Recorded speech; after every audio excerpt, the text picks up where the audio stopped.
From Mighty Morphin Power Rangers to Power Rangers Megaforce. It doesn't get any better than that. I can't even begin to tell you how long I've been waiting for this. Ever since watching the trailer, I've been excited as ever. So this episode is called Mega Mission. It starts off and we see a teaser of the Legend War between every single Power Ranger and the bad guys. And once again, I came out of my seat. Please, Saban, let this be a movie. It needs to be a movie. The fight then ends and we see that it was just Troy having a dream. And after that, heads off to school. What an incredible start. Few seconds in and I can't wait to see more. We then cut to a classroom where a science teacher is quizzing the class about what species will survive all others. Emma said insects, which I'll admit was pretty funny. Noah said robots, and Troy said humans, and that if they work together, they'll overcome anything. Let's hope so. Then we see the new bad guy, Admiral Malgor, and his assistant Treepox, and they think that the Earth is theirs for the taking. We'll see about that. And I'm listening to the theme song, and it's freaking amazing. I know that people are going to say that parts of it are from Samurai and everything, but hey, it's a remix of the first Go-Go Power Ranger song. It's classic and nostalgia, and you can't beat that. We then see Gia and Emma having a conversation, and Jake seems to have a major crush on Gia. He then asks his friend Noah to go with him to Ernie's brain freeze. Wow, like Ernie's juice bar. Interesting. Meanwhile, in space, Admiral Malgor and Treepox are having a talk about how they are the future and the Earth will be theirs in no time. After this, we then see this strange place, and we are introduced to Tensu, who looks like a combination of Wally and Johnny Five from Short Circuit. Not big, but not small either, just short.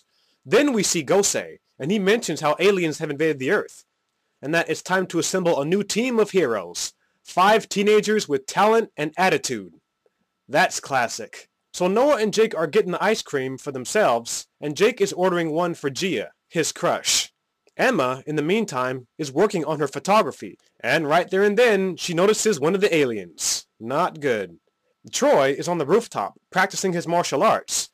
And I don't know about you, but he kind of reminds me a lot of Ryan Steele from the VR Troopers series. I know it's an old and forgotten series now, but it's also one that I grew up with and still remember. So from out of nowhere, Jake, Noah, Gia, and Troy all end up getting transported to a strange place, that being the new command center. Too bad Jake lost his ice cream though. And after they took a glance around, they came across Tensu, the old school robot. We then get a deeper look of where they at, and I couldn't believe my eyes. This is the new command center. And if that wasn't epic enough, we see action figures of the original Rangers, Time Force among others. Gosei then addresses the Rangers and says that his mentor Zordon placed him there to guard the Earth. I love it. He then explains how aliens have invaded the Earth. And finally, Emma gets transported there as well. Kinda late, but better late than never. And she shows her friends the picture of the alien she saw. Gosei then gives the teens a motivational speech, telling them about the Rangers that came before them, giving them their morphers, and tells them about their special abilities they'll have through their power cards. And their teleportation is awesome. I hope that this is going to be a regular thing. So the teens are transported back to their town, and just as Gosei said, the aliens are on the attack. And just watching how the teens reacted to seeing the aliens, I feel like I'm watching Mighty Morphin Power Rangers all over again. Which, might I add, was in a good way. Because they're paying tribute to the original Rangers. So they engage in battle with the aliens, and as it turns out, the teenagers are no match for these guys. Then Troy remembered what Gosei told him about the morphers that'll give them power. And right after that, the teens take out their morphers and cards, and you know what that means. It's morphin' time! Well, that's what it should have been, but instead, some genius at Saban thought it might be a good idea to have the cast say, Go Go Megaforce for the main morph. Didn't they do that with Power Ranger Samurai already? It was okay then, but just switching Samurai with Megaforce is kinda lazy if you ask me. But I guess it's not that bad. And I like how the Blue Ranger's glasses show up during his morph, then disappear before his helmet comes on. But I will admit, the morphing sequence overall was pretty darn cool. The Rangers then call forth their weapons and use them to fend off the aliens. Now the Rangers have the upper hand. Back in space, Admiral Malgor decides to send a monster to Earth to fend off the Rangers. And these aliens here are supposed to be called Loogies. Okay. Gosei then tells the Rangers to use their Mega Blasters, and they end up making short work out of the Loogies. Oh yeah. The Rangers then focus on the monster and calls forth their Mega Weapons. Skik Sword? Interesting. Can't wait to see it in action. So the monster attacks them again, and the Rangers go in for the kill.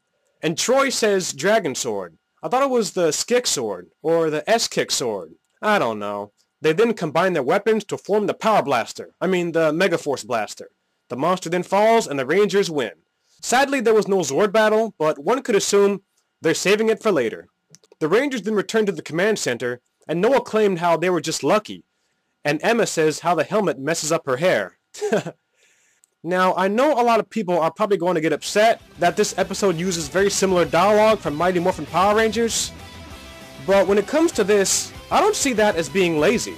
I see that as paying homage to the original series, and recreating that same excitement and humor that made Power Rangers fun and entertaining to watch in the first place.